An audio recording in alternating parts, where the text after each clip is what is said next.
தடங்களுக்கு வந்துங்கிறேங்க. தடங்கள் ஆயிடுச்சுன்னு தப்பாக நினச்சிக்காதீங்க. ஜெயலலிதா அம்மா கொஞ்சம் நிறுத்த சொன்னாங்க. ஸோ அதனால தான் நிறுத்தினேன். பார்த்திங்கன்னா, இப்போ எதுக்கு இந்த பதிவுனா, எல்லாத்தையும் கூப்பிட்டு அவங்க பேச சொல்கிறாங்க என்கிட்ட. அந்த கட்சியை நிலைநாட்டணும்னா சில முடிவு எடுக்கணுமா. அந்த சில முடிவு நீங்கள் அந்த சமாதிக்கு வந்தீங்கன்னா தான் அந்த இடத்துல வச்சு அவங்க எனக்கு சொல்லுவாங்க. அதை நான் சொல்கிறேன். இப்போ வரைக்கும் எனக்கும் தெரியாதுங்க. எல்லாத்தையும் கூப்பிட சொல்லியிருக்காங்க. அந்த சமாதிக்கு அவங்க சமாதி எதுக்குல பேச சொல்கிறத நான் அவங்கக்கிட்ட சொல்கிறேங்க. அதே மாதிரி பொதுமக்கள் எல்லாத்துக்கிட்டேயும் மன்னிப்பு கேட்டதாக சொல்ல சொன்னாங்க. ஏன்னா அவங்க நினச்சது ஒன்று, நடந்தது ஒன்று. அவங்க நினச்சது உங்களுக்கு எல்லாத்துக்கும் ரொம்ப ரொம்ப நல்லது செய்யணும்னு ஆசைப்பட்டாங்க. ஆனால் சில பேரால் அவங்களால செய்ய முடியல. அதுக்கு ரொம்ப ரொம்ப மன்னிப்பு கேட்டேன்னு சொல்ல சொன்னாங்க அவங்கக்கிட்டெல்லாம். இன்னொன்று இது பப்ளிஷ் பண்ணுறதுக்காக நான் பண்ணலைங்க. ப்ளஸ் என்னோடய டிஆர்பி ரேட் ஏற்றணுன்றதுக்காகலாம் நான் சொல்லலை.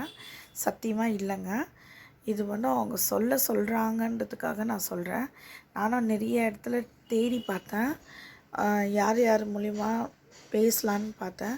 எனக்கு யாரும் தெரிலங்க. நான் ஒரு நார்மல் பர்சன். நான் யாரை பார்க்குறது, எப்படி பார்க்குறதுன்னு எனக்கு தெரிலங்க. சோஷியல் மீடியா எனக்கு கை கொடுக்கும், யூடியூப் எனக்கு கை கொடுக்கும் நான் நம்புகிறேங்க. ஸோ அதனால் எனக்கு நான் ரொம்ப சாதாரண பொண்ணு தாங்க. எனக்கு எந்த ஒரு பேக்ரவுண்டு அதெல்லாம் இல்லைங்க. ஸோ அதனால் நான் ஒரு நார்மல் பர்சனுக்கு கை கொடுக்கறது சோஷியல் மீடியா தான் அப்படின்றதுனால, அதுவும் ஜெயலலிதா அம்மா பேசுகிறத சொல்ல சொன்னாங்க. இவ்வளோ நாள் 3 மாதமாக அவங்க கொடுக்குற அந்த இன்ஸ்ட்ரக்ஷன் ஒண்டி ஃபாலோ பண்ண வச்சாங்க. இப்போ அவங்க தான் சொன்னாங்க, சோஷியல் மீடியாவில் சொன்னால் தான் உனக்கு வேலைக்கு ஆகும் ரீனா அப்படின்னு சொன்னாங்க. ஸோ அதனால தான் சோஷியல் மீடியாவில் ஷேர் பண்ணுறேன். தயவுசெய்து எல்லாம் ஜெயலலிதா அம்மாவோட சமாதிக்கு எப்போ வரீங்கன்றதுக்கு எனக்கு இதில் ஒரு மெசேஜ் பண்ணுங்கள். எல்லாமே எப்போ வரீங்கன்ட்டு டோட்டல் பர்சன் யார் யார் இருக்கீங்க எல்லாமே அந்த சமாதிக்கு வாங்க. ஜெயலலிதா அம்மா ஒன்று சொல்கிறாங்க. அது என்னன்னு கேளுங்க. ஒன்று எல்லார் மேலேயும் அம்மாவுக்கு கோபமும் இருக்குது, வருத்தமும் இருக்குது. ஸோ அதனால் தயவு செய்து எல்லாம் வாங்க. பிரபாகர் சார், நான் உங்ககிட்ட பேச ட்ரை பண்ணேன். பட்டு சர்ச்சில் நீங்கள் மாஸில் இருந்ததுனால பேசல. ஸோ உங்களையும் சேர்த்து தான் வர சொன்னாங்க.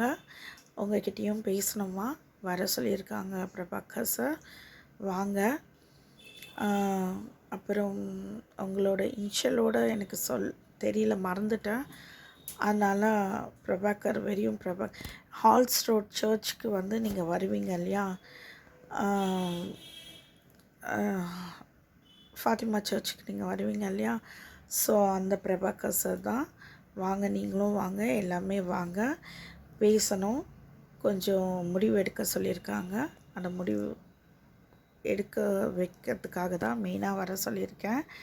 அதே மாதிரி பொதுமக்கள் எல்லாத்துக்கிட்டேயுமே ரொம்ப ரொம்ப தாழ்மையோட மன்னிப்பு கேட்க சொல்லியிருக்காங்க. இதுக்கப்புறம் இந்த ஆட்சி ரொம்ப நல்லது மட்டும்தான் செய்கிற ஆட்சியாக இருக்கும். அவங்க எல்லா குறைங்களும் எல்லா பிரச்சனைகளையும் தீர்க்கிற ஒரு கட்சியாக மாறும்னு உறுதிமொழி கொடுக்க சொன்னாங்க. உறுதிமொழி கொடுக்குறேன்.